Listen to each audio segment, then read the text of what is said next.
The show is now over. The audience have all gone home, and inside the theatre it's empty.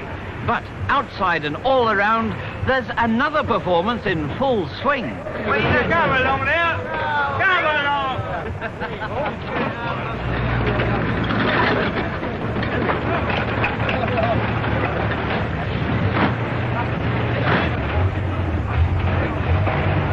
Throughout the night, lorries had been arriving from all over the country, laden with fruit, vegetables and flowers for sale at Covent Garden Market. For several hours now, a huge army of porters had been unloading all the produce onto barrows. Today, they had an extra pair of hands. For me, this was a jolly early start, but most of the men here were already halfway through their working day. The turnover here is fantastic, with about £60 million worth of fruit and vegetables sold every year. You all right now, Bob? Let on there, Will. By now I was really getting into the swing of things, and I found that pulling the barrows was a good deal easier than pushing them. Mind your back.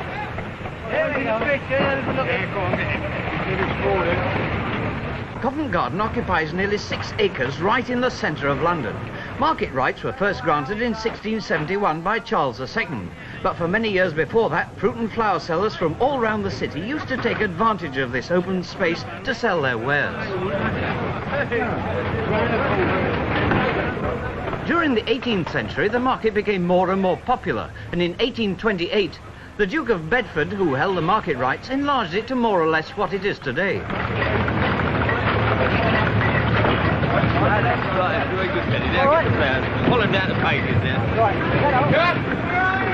I think most of the porters were rather amused by the efforts of their new mate.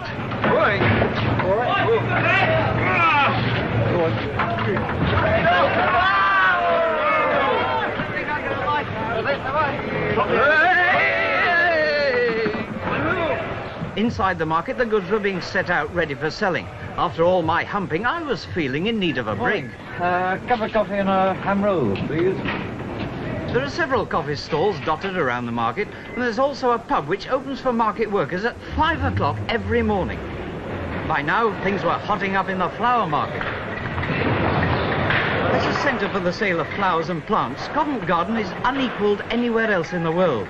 The flower market takes up about an acre of the site and holds more than 100 flower sellers. Not all the flowers come from this country. Many are imported mainly from Holland, France and the Channel Islands. During the course of a year, about £10 million worth of flowers pass through this market.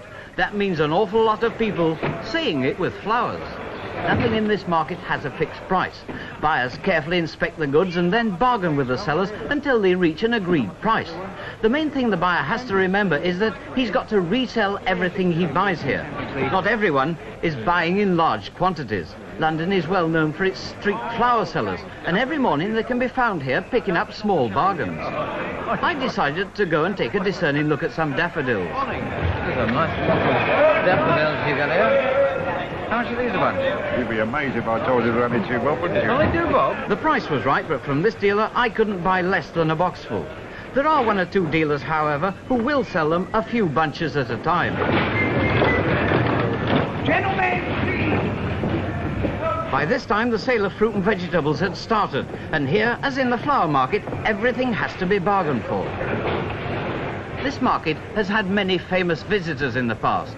Charles Dickens came here as a young man and later wrote, "When I had no money, I took a turn in Covent Garden and stared at the pineapples." Everything here has got to be sold, but first, of course, the price must be right. Buyers have got to be able to tell good from bad at a glance. Covent Garden has regular customers of all denominations. Every morning, nuns from all round London arrive to buy fruit and veg for their convent kitchens. Long before there was ever a market here, this site was known as Covent Garden, and in the 13th century it was used by the monks of Westminster as a burial ground, because they considered it to be a convenient distance from the abbey, from what they called burying their dead out of sight.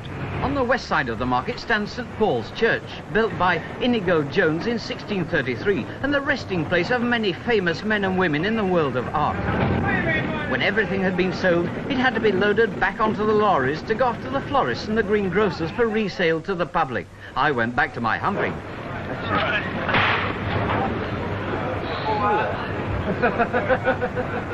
It doesn't all leave by lorry. Of course, not so long ago, everything entered and left the market by horse and cart. By noon, it was nearly all over.